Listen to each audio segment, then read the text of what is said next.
"Hi, Zach, it's John Cena." So I gave him my social, my checking account. Totally. He said he's going to come hang any day now.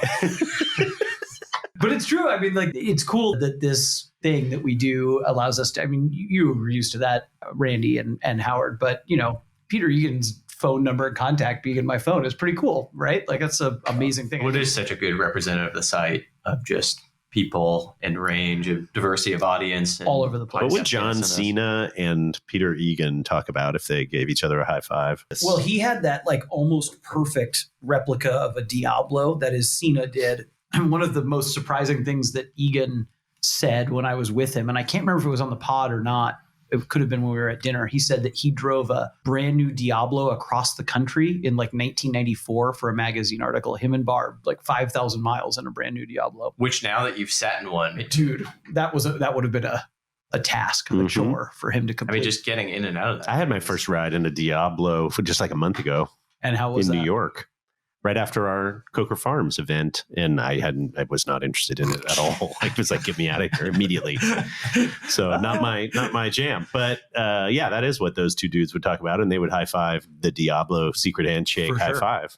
My biggest gaffe, I emailed a big time automotive CEO, a CEO of a manufacturer. I was all pumped. He said, great, I'd love to do it. Told Randy, we got this guy locked and loaded. We're doing it Tuesday afternoon. He's pumped. He thinks I'm so great. I lined this big guest up. We sign on to what we thought was the podcast. It's a couple assistants there, no CEO. And we said, okay, let's do this. And they said, no, this is the meeting to schedule the podcast. And basically he's booked for the next 12 months, but that was next year. And I was like, oh. So Randy quickly. We still have never gotten him. They said, I don't think that ever. Howard, we're still moved. Carlos Gozen is gone. Yeah, Gozen was not going to turn out to be available. I like when we try to do it remote. I've admired you for going to these places and going to these guys' garages and setting up an audio deal and hitting record, and these people start talking. I think that's awesome. I haven't done much of that, but we should do more of that. We should do some on site. I did enjoy the New York alumni event where we've done it on site at an alumni event. I thought that was pretty neat. Hearing almost like a panel discussion on a podcast format, audio format. We got some good feedback on that one. And I think some people liked it. My wife even listened to that one all the way through. I know. So that tells you something. That was like one of her favorite ones, was listening to the panel discussion. Mm-hmm.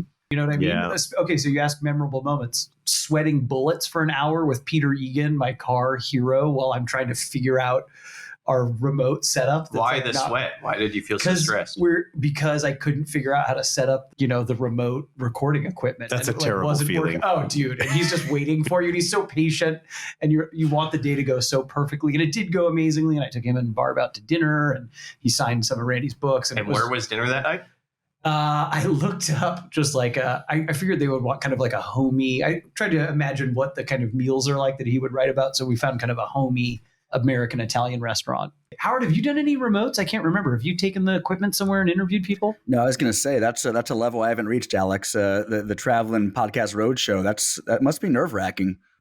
Yes, very much so. Very much so. Oh, Zach, got to deliver if you go all the way there, especially if you're hopping on a flight. You can't come back empty handed.